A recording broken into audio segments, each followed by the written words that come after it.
Hydrogen bomb কিভাবে পৃথিবীর সবথেকে শক্তিশালী বোম বানায়, এর বিধ্বংসী ক্ষমতা কতটুকু, এর ফলে কি কি ক্ষতি হয় এবং সবথেকে গুরুত্বপূর্ণ এ থেকে বাঁচার উপায় কি, এই সবকিছু জানতে পারবেন এই ভিডিও থেকে, তাই ভিডিওটি শেষ পর্যন্ত দেখুন।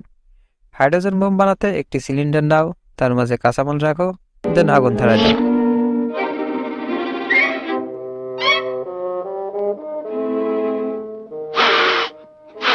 বুম। আরে না, এতটাও সহজ না। বলে বাচ্চারা বাজির জায়গায় বোম নিয়ে খেলতো।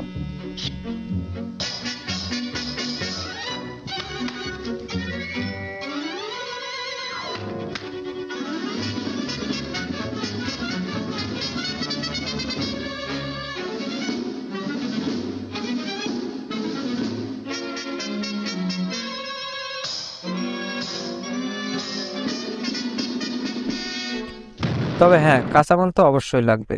আর এখানে কাঁচামাল হিসেবে আমরা লিথিয়াম ডিটোরাইড পাউডার ব্যবহার করব, যা এক প্রকার হাইড্রোজেনের সলিড অবস্থা। আর সিলিন্ডারটি বেরিলিয়ামের তৈরি হতে হবে। বেরিলিয়ামেরই কেন, গ্যাসের সিলিন্ডার কি দোষ করেছে সে বিষয়ে আমরা একটু পরে জানবো, তবে তার আগে আমাদের প্ল্যান জানা দরকার। আমাদের প্ল্যান হলো সিলিন্ডারের ভিতরে এক্সট্রিম লেভেলের তাপ এবং চাপ সৃষ্টি করা, যাতে হাইড্রোজেনে মিলে হিলিয়াম তৈরি করে। Wait a minute, hydrogen bomb বানানোর কথা বলে হিলিয়াম বানাচ্ছে, এতে চিটিং হে। হিলিয়াম দিয়ে কি আমরা বেলুন উড়াবো? ওকে, এই কাহিনী বুঝতে হলে আমাদের বুঝতে হবে কাহিনী শুরু কোথা থেকে। কাহিনী শুরু হয় সূর্য থেকে। সূর্য আসলে একটি হাইড্রোজেনের গোলা। সূর্যের কেন্দ্রে প্রচুর পরিমাণে তাপ এবং চাপ থাকে। এই চাপের ফলে হাইড্রোজেনে মিলে হিলিয়াম তৈরি করে, ফলে শক্তি নির্গত হয়।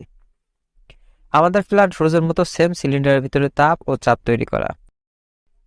ওকে, দুইটা জিনিস একসাথে করতে গেলে চাপের প্রয়োজন আছে, ঠিক আছে বুঝলাম, কিন্তু তাপের কি দরকার? ঘটনা হচ্ছে হাইড্রোজেনে থাকা ইলেকট্রন অপর হাইড্রোজেনের ইলেকট্রন তার ধারে কাছে ঘেঁষতে দেয় না, কারণ তারা পরস্পর সেম চার্জ বহন করে। লাইক সতীন নট অ্যালাউ। সো আমাদের এই দুই সতীনকে রাস্তা থেকে হাঁটাতে হবে। ঘটনা হলো, যখন পদার্থের তাপমাত্রা বৃদ্ধি পায় তখন তার ভেতর থাকা পরমাণুর ইলেকট্রনের বেগ বৃদ্ধি পায়।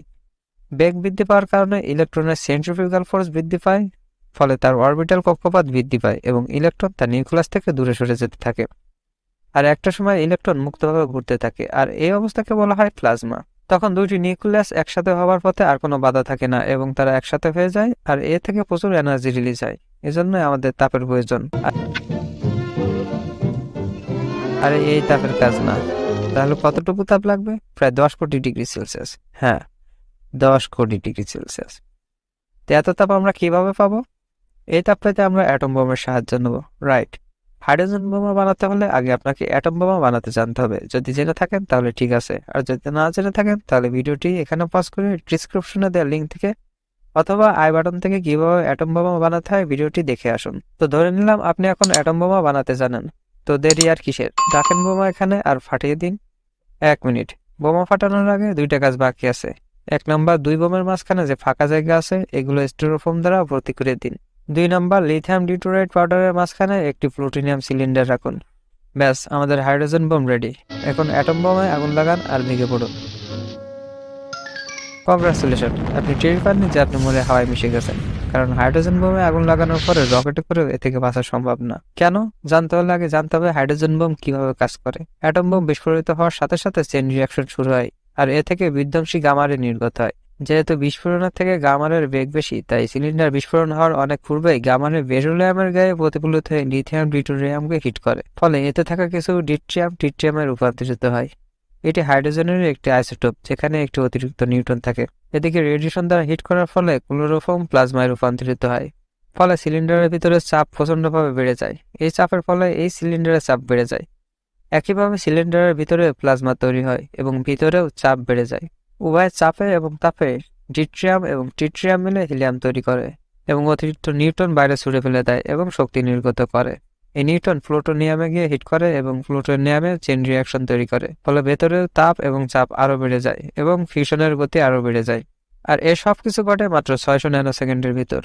প্রথম 550 ন্যানোসেকেন্ডের ভিতর উপরের অ্যাটম বোমা বিস্ফোরিত হয়। পরবর্তী 50 ন্যানোসেকেন্ডের ভিতরে নিচে সিলিন্ডার আকৃতির বোমা বিস্ফোরিত হয়, ফলে প্রচণ্ড একটা শকওয়েভের সহিত বোমা বিস্ফোরিত হয়ে যায় এবং এ থেকে নির্গত গামা রেডিয়েশন আলোর বেগে ছড়িয়ে পড়ে এবং প্রথম 2 কিলোমিটার ভিতরে সবকিছু ন্যানোসেকেন্ডের ভিতরে ভ্যানিশ করে যায়। তাই এই 2 কিলোমিটার ব্যাসার্ধের ভিতরে থাকা প্রাণীগুলো কিছু বুঝে ওঠার আগে হাওয়ায় মিশে যাবে। পরবর্তী 4 কিলোমিটারের ভিতরে বাস করা প্রাণী 4 ডিগ্রি বার হবে, যার ফলে মৃত্যু নিশ্চিত। আপনি হয়তো 1 সেকেন্ডের জন্য টের পাবেন মৃত্যু কাকে বলে। আমি উদাহরণের জন্য 1 মেগাটন ক্ষমতা সম্পন্ন বোমের কথা উল্লেখ করছি। ক্ষমতাভেদে এর পরিধি কম বা বেশি হতে পারে। এরপর আগুন সহ 34 PSI এর একটি শকওয়েভ আসবে এবং 16 কিলোমিটার পর্যন্ত সবকিছু গুলিয়ে দেবে। এখানে থাকা মানুষগুলো রেডিয়েশন দ্বারা আক্রান্ত হবে ও কিছুদিনের মধ্যে ধুকে ধুকে মরে যাবে। এরপর আকাশ থেকে রেডিও অ্যাক্টিভ ম্যাটেরিয়াল বৃষ্টির মতো ঝরে পড়তে থাকবে। এই ম্যাটার বাতাসে ছড়িয়ে পড়বে আর নিঃশ্বাসের সাথে শরীরে প্রবেশ করবে, ফলে সেও ক্যান্সারে আক্রান্ত হয়ে মারা যাবে। ওই স্থান 130 বছরের জন্য বসবাসের অনুপযোগী হয়ে যাবে। এর মধ্যে ওই স্থানে কেউ বাস করলে রেডিয়েশনের কারণে রেডিয়েশন সিকনেস এবং জেনেটিক মিউটেশনের ফলে ক্যান্সারে আক্রান্ত হয়ে মারা যাবে।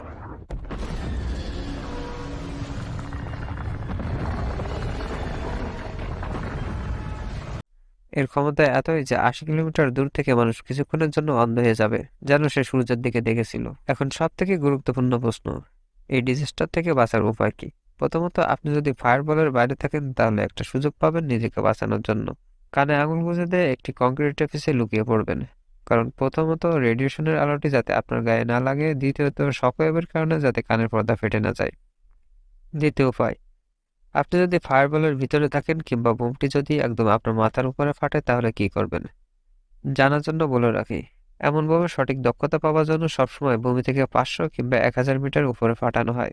সো যদি এমনটা হয় আপনি এর রেঞ্জের মধ্যে পড়ে গেলেন, তাহলে পূর্ব প্রস্তুতি হিসেবে আপনাকে একটি আন্ডারগ্রাউন্ড বাংকার বানিয়ে রাখা উচিত, যেটা মাটির কমপক্ষে 6 ফিট নিচে থাকবে। তাহলে 90% চান্স আছে আপনি এ থেকে বেঁচে যাবেন। ইনি ইজো নোমুরা 1945 সালে জাপানে হিরোশিমায় যেখানে প্রথম অ্যাটম বোমটি বিস্ফোরিত হয় তার মাত্র কিছু মিটার দূরে আন্ডারগ্রাউন্ডের কিছু ডকুমেন্ট আনতে যান। লাকলি তিনি এই বিস্ফোরণ থেকে বেঁচে যান। এখন প্রশ্ন, কিভাবে বুঝবেন আপনি যেখানে বাস করেন সেখানে এই নিউক্লিয়ার অ্যাটাক হওয়ার চান্স আছে কি নেই? আপনার জন্য সুসংবাদ, দুনিয়াতে নিউক্লিয়ার ওয়েপনের পরিমাণ সীমিত, তাই এর ব্যবহার শহরকেন্দ্রিক হবে যাতে সবথেকে বেশি ডিজাস্টার ঘটানো যায়।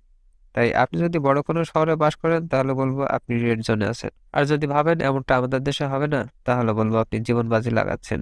বোম যখন দুনিয়াতে আছে তা একদিন না একদিন ব্যবহার হবেই। তাই আপনার সাধ্য থাকলে এখনই একটি বাংকার বানিয়ে রাখুন। যদিও বাংকারে যাওয়ার জন্য আপনি মাত্র কয়েক মিনিটই সময় পাবেন, তা যদি সরকার আপনাকে সতর্ক করেন। মানে কোনো দেশে যখন মিসাইল হামলা হয় তখন সাইরেন বাজিয়ে নাগরিককে সতর্ক করা হয় যাতে তারা নিরাপদ জায়গায় যেতে পারে।